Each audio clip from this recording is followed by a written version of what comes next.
नमस्कार, good evening to all my students, how are you to all.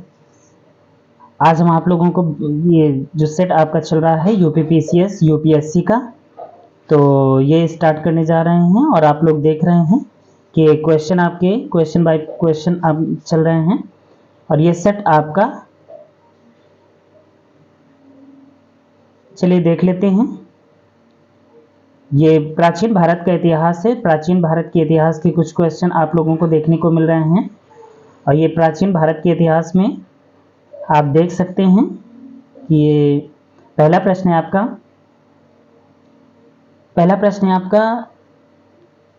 एक minute, देखिए पहला प्रश्न है आपका, गुप्त काल में लिखित संस्कृत नाटकों में स्त्री और शूद्र बोलते हैं। अब देखिए यहाँ पर भाषा की बात कही जा रही है कि जो भाषा बात कही जा रही है कि भाषा जो गुप्त काल जो चल रहा था, तो गुप्त काल में जो लिखित भाषा थी वो आपकी संस्कृत भाषा थी। कौन सी भाषा थी? संस्कृत भाषा थी। और उस संस्कृत भाषा में जो स्त्रियों को बोलने का, कौन सी भाषा बोलने का अधिकार था, कौन सी भाषा बोलने का अधिकार नहीं था, ये चीजें यहाँ पर बताई जा रही हैं। तो यहाँ पर देखिए जो शूद्र बोलते थे, कहा गया प्रश्न है हमारा, गुप्त काल में लिखित संस्कृत नाटकों में स्त्री और शूद्र बोलते थे। अब कौन सी भाषा बोलते थे? देखिए ऑप्शन में है आपका संस्कृत, प्राकृत, पाली या फिर शौरसेनी। कौन सी भाषा बोलते थे? चलिए बताइए जल्दी से। स्त्रियां और जो शूद्र थी वो कौन सी भाषा बोलती थी? उत्तर आपका मिलेगा प्राकृत भाषा। कौन सी भाषा है आपकी? देखते हैं, प्राकृत भाषा। क्यों? क्योंकि ये जो संस्कृत भाषा थी वो उच्च वर्ग के लोगों को ही मतलब बोलने का अधिकार था, पढ़ने का अधिकार था। जो स्त्रियां थीं और जो शूद्र लोग थे, निम्न वर्ग के लोगों को प्राकृत भाषा ही बोलने का अधिकार था। तो चलिए देखते हैं, इसकी समरी देख लेते हैं। प्राकृत भाषा, अब यहां पर कहा गया है जो प्राकृत भाषा थी गुप्त काल के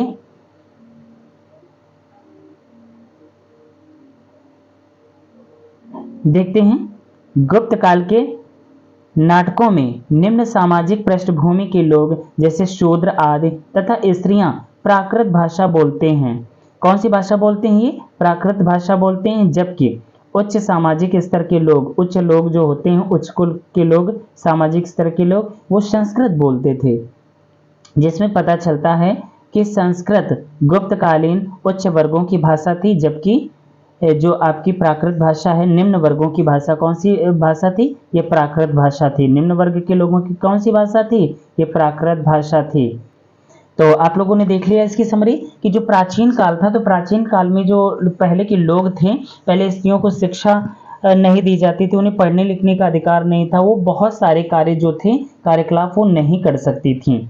इसी प्रकार से महिलाओं को बहुत सारे कार्य करने का अधिकार नहीं था। इस प्रकार से जो शूद्र थे, पहले छत्र जो भारतीय समाज था वो चार कुलों में बटा हुआ था, चार वर्णों में विभाजित था, ब्राह्मण, क्षत्रिय, वैश्य एवं शूद्र।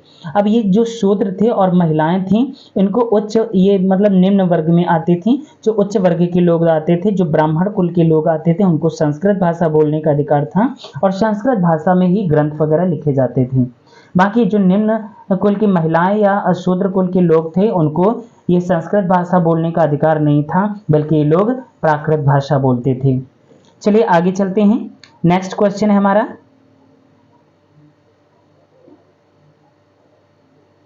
देखिए प्रश्न है हमारा,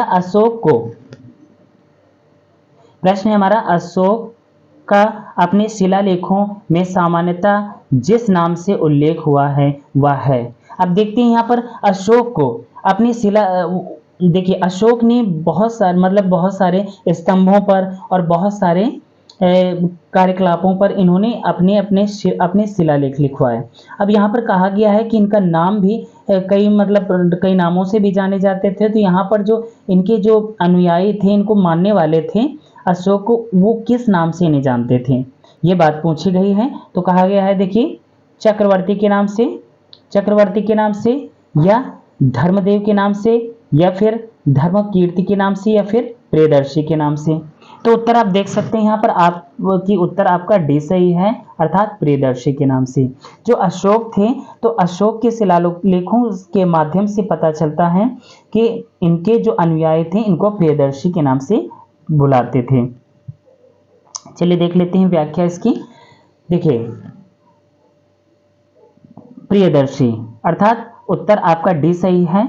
अशोक के अभिलेख एवं शिलालेख में उनका संबोधन प्रियदर्शी के रूप में किया गया है। यद्यपि कुछ ऐसे भी शिलालेख हैं जिनमें उनका नाम देव, मतलब उनका जो नाम है वो देवा नाम प्रिय, अर्थात किस नाम से जाने जाते हैं, देव नाम प्रिय एवं अशोक से संबोधित किए गए हैं। इन्हीं कुछ मतलब तथ्यों के हिसाब से मिलते हैं कि देवा नाम प्रिय के नाम से भी जाने जाते हैं और प्रियदर्शी के नाम से भी जाने जाते हैं। कौन? अशोक।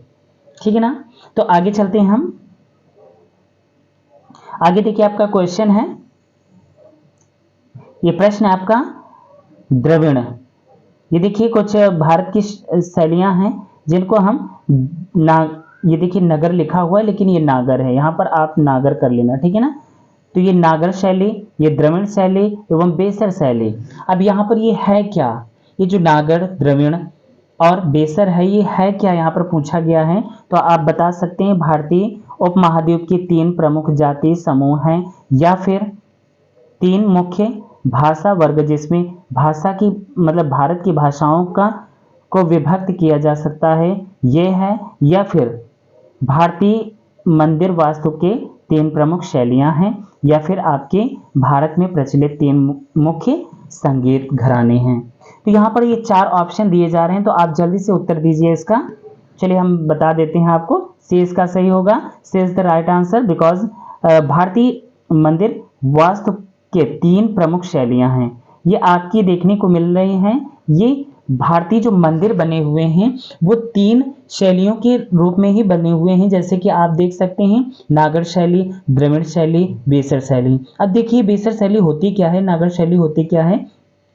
उत्तर भारत, ये उत्तर भारत के जितने भी आपको मंदिर मिलेंगे वो आपके नागर शैली में बने हुए हैं। किस शैली में बने हुए हैं? नागर शैली में बने हुए हैं।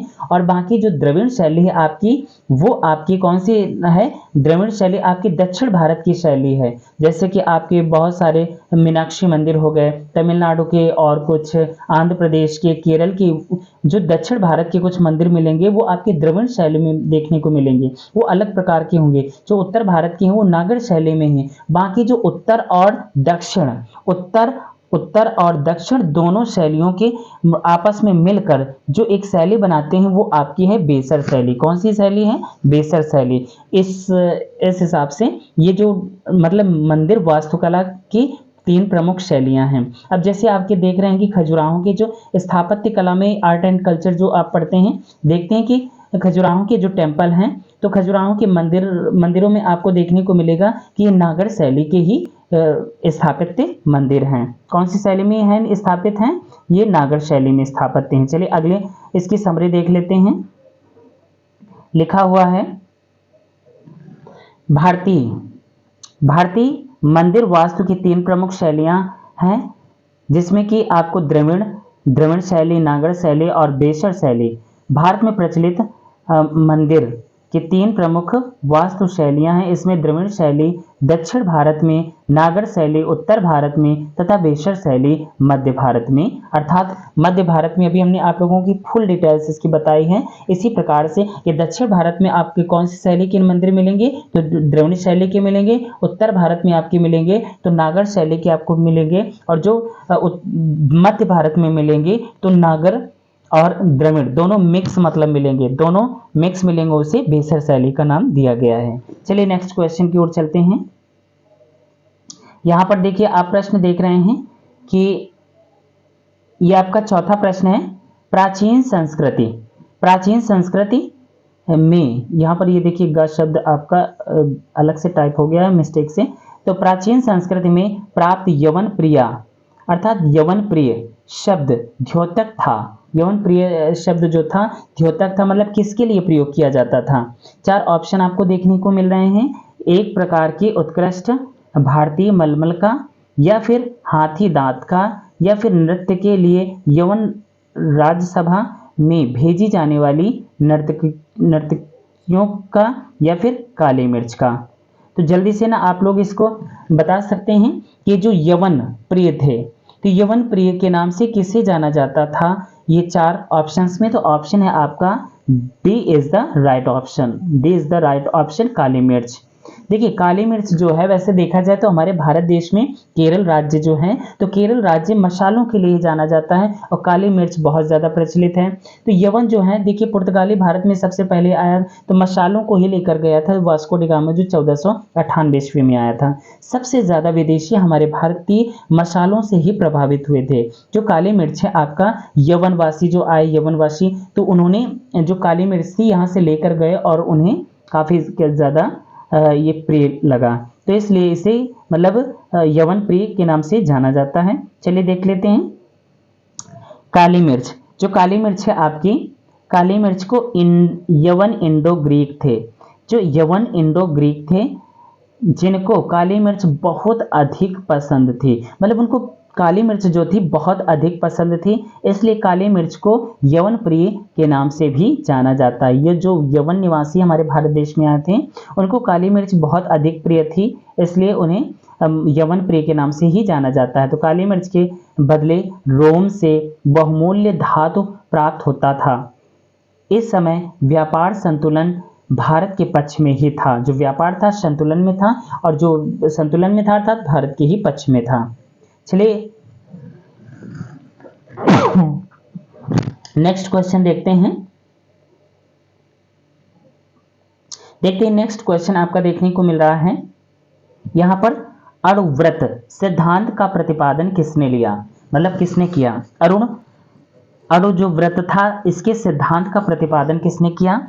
महायान और बौद्ध संप्रदाय ने, या फिर हीनयान बौद्ध संप्रदाय ने, या जैन धर्म के या लोकायत शाखा ने, या फिर लोकायत शाखा ने।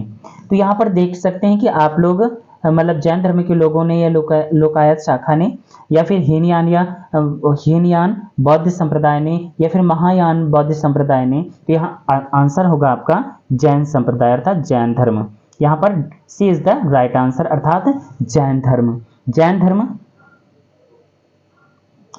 धर्म में ही देखिए, जैन धर्म आपका ऑप्शन मिल रहा है, यहाँ पर देखने को मिल रहा है कि यहाँ पर जो जैन धर्म आपका मिल रहा है, देखिए जैन धर्म की 5 मुख्य शिक्षाएं हैं, जिसमें आप देख सकते हैं कि सत्य, अहिंसा, अस्तेय, अपरिग्रह एवं ब्रह्मचर्य को अणुव्रत कहा जाता है, जिसमें से 4 सिद्धांत पर पार्श्वनाथ द्वारा दिए गए थे, जबकि अंतिम ब्रह्मचर्य, जो ब्रह्मचर्य अंतिम शब्द था, ये महावीर स्वामी द्वारा जोड़ा गया था। जो अंतिम 5वां आपका ब्रह्मचर्य, ये है तीर्थकर जो थे, तो इसमें जो 5वां है आपका ब्रह्मचर्य, ये महावीर स्वामी ने जोड़ा था। चलिए नेक्स्ट क्वेश्चन की ओर चलते हैं। देखिए दिया गया है हिंदू, क्या हो रहा है, हिंदू भारत में भारत की जनता के संदर्भ में हिंदू शब्द, जो हिंदू शब्द है, हिंदू शब्द का प्रथम बार उल्लेख मिलता था। अब ये प्रथम बार जो उल्लेख मिलता था वो कहाँ पर मिला है? यूनानियों ने ये इसका प्रयोग किया था, या रोमन वासियों ने, या चीनियों ने, या फिर अरबों ने। तो चलिए जल्दी से आंसर दीजिए कि जो हिंद अपना भारत देश है, हिंदुस्तान जो इसका नाम पड़ा है, हिंद भारत की जनता के संदर्भ में हिंदू जो शब्द है, इसका पहली बार प्रयोग कहाँ पर, मतलब किसने किया था? यूनानियों ने किया था, रोमन वासियों ने किया था, या फिर चीनियों ने किया था अर्थात चीन के निवासियों ने किया था, या अरबों ने किया था? तो उत्तर है D is the right answer आपका होगा अरबों ने। किसने किया था? अरबों ने। चलिए इसकी समरी देख लेते हैं।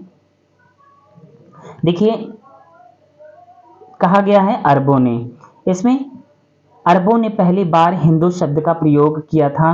अरब के लोग सिंध को हिंदू कहते थे, अर्थात हिंदू कहते, सिंध जो नदी, अब हमारे देखिए भारत देश में प्रचलित एक नदी थी सिंधु नदी, इसी को गलती से मतलब वो कह नहीं पाते थे, इसलिए वो सिंध को ही हिंदू कहते थे। ऐसा इसलिए क्योंकि ये सा के स्थान पर हा अक्षर का प्रयोग करते थे। अरबी विद्वान जो है अलबरूनी ने अपनी किताब में अल हिंद में भारतीयों के लिए हिंद शब्द का प्रयोग किया है। अब देखिए अलबरूनी जो है, अलबरूनी कहाँ से, अरब निवासी था, अरबी था। जो ये आया था तो ये भारत देश में जो अपनी पुस्तक लिखी थी अलबरूनी ने अल हिंद, इसमें हिंदू शब्द का प्रयोग किया है। किसने? अलबरूनी ने। चलिए नेक्स्ट क्वेश्चन की ओर चलते हैं। 7वां प्रश्न है आपका। देखिए प्रश्न है आपका, निम्नलिखित में से कौन सी वह ब्रह्मावादिनी थी जिसने कुछ वेद मंत्रों की रचना की थी। अब देखते हैं यहाँ पर कुछ, ये आप लोग जानते हैं कि ये जो आपके वेद मंत्र हैं इनकी रचना की गई थी कुछ महिलाओं ने की थी। ये वैदिक युग की बात है कि कुछ महिलाओं ने इन वैदिक मंत्रों की रचना की थी। इसका मतलब हम कह सकते हैं कि जो वैदिक सभ्यता थी आपकी, भारत की वैदिक सभ्यता, उसमें महिलाओं के अर्थात स्त्रियों की स्थिति काफ़ी अच्छी थी, क्योंकि वो पढ़ती लिखती थी और यहाँ पर रचनाएं वगैरह भी लिखा करती थी। तो उन्होंने जैसे कि ऑप्शन में दिया गया है आपका लोपामुद्रा, गार्गी, लीलावती, सावित्री। तो इसमें देखिए आप लोग जल्दी से आंसर दीजिए। चलिए देख लेते हैं। इज द करेक्ट आंसर आपका लोपामुद्रा। लोपामुद्रा जो है ये महिला है। इन्होंने क्या किया था, कुछ वेद मंत्रों की रचना की थी। जैसे कि आप देख सकते हैं लोपामुद्रा अपाला, लोपामुद्रा भी शामिल थी। अपाला, घोषा, लोपामुद्रा, शिक्ता, ये विश्ववारा और निवावरी आदि ये महिलाएं थीं। कौन थी? ये महिलाएं थीं। ये महिलाओं के नाम हैं। विदुषियों ने वेद मंत्रों अर्थात वेद मंत्रों जिसे वैदिक ऋचाओं की रचना की थी। वैदिक ऋचाएं भी कहा जाता है इसे, इनकी रचनाएं की थी इससे पता चलता है कि ऋग्वेद वैदिक काल में महिलाओं को भी शिक्षा प्राप्त करने का अधिकार था। देखिए यहाँ पर सबसे ठोस बात ये मिल रही है, क्योंकि प्राचीन काल से हमारे भारत देश की अगर सभ्यता रही है तो यहाँ पर ये देखने को मिलता है कि भारत देश में हमारे कि लोगों को, स्त्रियों को प्राचीन काल से ही स्त्रियों को शिक्षा देने का अधिकार नहीं था। लेकिन यहाँ पर ये प्रमाण मिल रहा है कि वैदिक जो सभ्यता थी, जब ऋचाएं आपकी वैदिक ऋचाएं अर्थात जो आपकी वेद मंत्र या वेद पुराण वगैरह लिखे जा रहे थे, उस समय महिलाओं ने ही अपनी भागीदारी दिखाई थी और उस समय महिलाओं को पढ़ने लिखने का अधिकार था। चलिए नेक्स्ट क्वेश्चन की ओर आते हैं। 8वां प्रश्न है आपका। देखिए नेक्स्ट क्वेश्चन है आपका 8वां। यहाँ पर देखिए सूची फर्स्ट को, देखिए कहा जा रहा है सूची फर्स्ट को सूची सेकेंड से सुमेलित कीजिए। सूचियों में से जो ये कुछ कूट दिए गए हैं उनमें सही उत्तर छांटकर उनका मिलान कीजिए। तो आप देख रहे हैं यहाँ पर कि विक्रम संवत हो गया आपका, शक संवत हो गया, गुप्त संवत हो गया और कलि संवत हो गया। तो देखते हैं कि इसका मिलाइए, जल्दी से मिलान कीजिए। देखिए जो कलि संवत है आपका, तो कलि संवत आपका मिलान करेंगे अर्थात 3102 ईसा पूर्व में, 3102 ईसा पूर्व में मिलान करेंगे कलि संवत से। और जो आपका विक्रम संवत है, विक्रम संवत है आपका 58 ईसा पूर्व में। 58 ईसा पूर्व में हम मिलाएंगे चौथे से, अर्थात 58 ईसा पूर्व किसका है? विक्रम संवत। ये विक्रमादित्य, ये उज्जैन के महाराजा जो थे विक्रमादित्य, जो न्याय के लिए बहुत ही अधिक प्रसिद्ध थे, इन्होंने ही ये विक्रम संवत चलाया था अपने नाम पर 58 ईसा पूर्व में। आई होप कि समझ में आ गया होगा। दूसरा है देखिए आपका शक संवत। शक संवत जो है आपका 78 ईस्वी में चला था। जो शक संवत है आपका 78 ईस्वी में चला था। और यही शक संवत के नाम पर अपना जो भारतीय राष्ट्रीय कैलेंडर है, पंचांग है, ये आपका जो 78 ईस्वी में जो शक संवत चलाया गया था, इसी के तहत ही माना जाता है। जैसे कि आपका 2023 चल रहा है, तो इसका अगर 78 वर्ष इसमें क्या कर देते हैं, इसमें मतलब जोड़ देते हैं, तो ये आपका आगे बढ़ जाता है। तो ये 78 वर्ष उसी में ऐड करके ही चलते हैं। आगे देखते हैं जो गुप्त संवत था, ये आपका 320 ईसा पूर्व था। 320 ईसा पूर्व में गुप्त संवत चलाया गया था। चलिए सो नेक्स्ट क्वेश्चन, इसी की समरी देख लेते हैं। देखिए कहा गया है कि कलि संवत का प्रारंभ 3102 ईसा पूर्व में माना जाता है। चंद्रगुप्त मौर्य जो थे, चंद्रगुप्त प्रथम, देखिए जो गुप्त संवत चलाया था, किसने चलाया था गुप्त संवत? तो चंद्रगुप्त प्रथम ने चलाया था। चंद्रगुप्त जो प्रथम थे उन्होंने ये ईसा पूर्व, यहाँ पर गड़बड़ हो गया थोड़ा, देखिए ईसा पूर्व नहीं बल्कि ईसवी है। जो शक संवत चलाया, सॉरी, ये आपका गुप्त संवत चलाया गया था 319 ईसा पूर्व से लेकर 300 ईस्वी से लेकर 320 ईस्वी तक चलाया गया था। ये जो चंद्रगुप्त प्रथम है, ये गुप्त वंश के गुप्त वंश के राजा थे चंद्रगुप्त प्रथम। इन्होंने ही कौन सा संवत चलाया था? इन्होंने गुप्त संवत चलाया था 319 ईसा पूर्व से ईस्वी से लेकर 320 ईस्वी के मध्य। 78 ईस्वी में कुषाण शासक जो थे कनिष्क, इन्होंने शक संवत प्रारंभ किया था और इन्हीं के नाम से वही शक संवत हमारे भारत देश में आज भी राष्ट्रीय पंचांग के नाम पर अपनाया जा रहा है।